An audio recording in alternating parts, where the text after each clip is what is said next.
vlog, I should be talking about HS2 and why it's a bad project. I should be discussing it for a couple of reasons. Number one, people before have asked me what's my beef with HS2, so this vlog will explain that. Number two, in the past I've always muttered meaningless political statements, but I've never really done anything to make sure these statements become reality. So hopefully this vlog will change that. So HS2 is this planned high-speed railway link with two phases. Phase 1 will connect London to Birmingham, and it will be a railway line completed by 2026. Phase 2 is a railway line to be built between Birmingham and Manchester, which will be completed by 2033. However, one of the biggest criticisms of HS2 is the ridiculous cost of it. HS2 will cost £50 billion. Boris Johnson has even been quoted as saying it could cost a surplus of £70 billion. To put that into perspective for you, India launched a rocket ship to Mars which costs £45 million. That's 0.01% of the £50 billion HS2 budget. The government have hit back at this by saying that for every pound spent on the project, we'll get £2.40 back. However, that number has since dropped down to £1.40. HS2 will not bring more money to the country. The government has said that HS2 will bring the North and the South closer together and will bring money for all. This isn't true. 80% of HS2 journeys start and end in London. This will bring more people into London, more jobs into London, more money into London. This means that the whole country will become a lot more London-centric and a lot more dependent on the London economy. And HS2 does nothing to connect all the great cities of the north.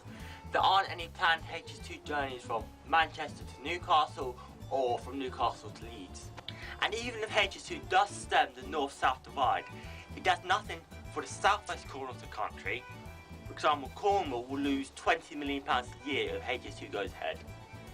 Plus, there's a surplus of 1 million people in the Black Country who will not benefit from HS2. The government have said that our major train lines now are running almost at full capacity. For example, they use the example of the West Coast Main Line. However, the Department of Transport have released figures that even at peak times, the West Coast Main Line is only at 50 to 60% capacity. I have tried to do a lot to fight against HS2.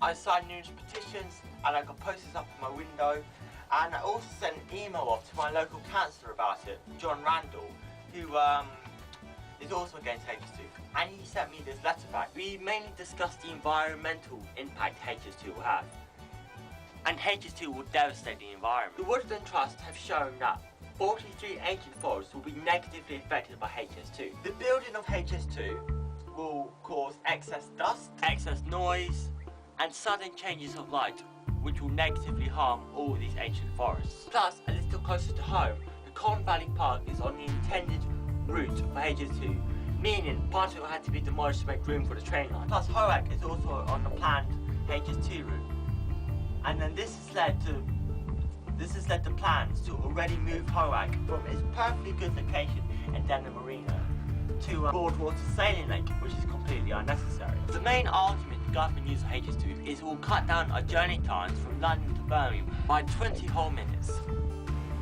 However, the government have ignored the fact that people like to work on trains. Businessmen like to work on trains. By cutting down their journey times, we're cutting down their work times. The government have also ignored the rise of social media. They've ignored the fact that we can now Skype and video call people in the comfort of our own homes rather than travelling great distances to see them. I'm not the only one who thinks this way. The 31st of October YouGovernment poll showed that 53% of UK voters are against HS2. All of these mistakes and flaws in the HS2 project have been compiled together in this very damning report. However, the government have continuously refused to publish this report because of how it shows that HS2 is in danger of failing. I hope now you're more informed about what HS2 is and why it is a bad idea and a colossal waste of money. So yes, say no to HS2. And as my old dad used to say, don't let your mother catch you doing that.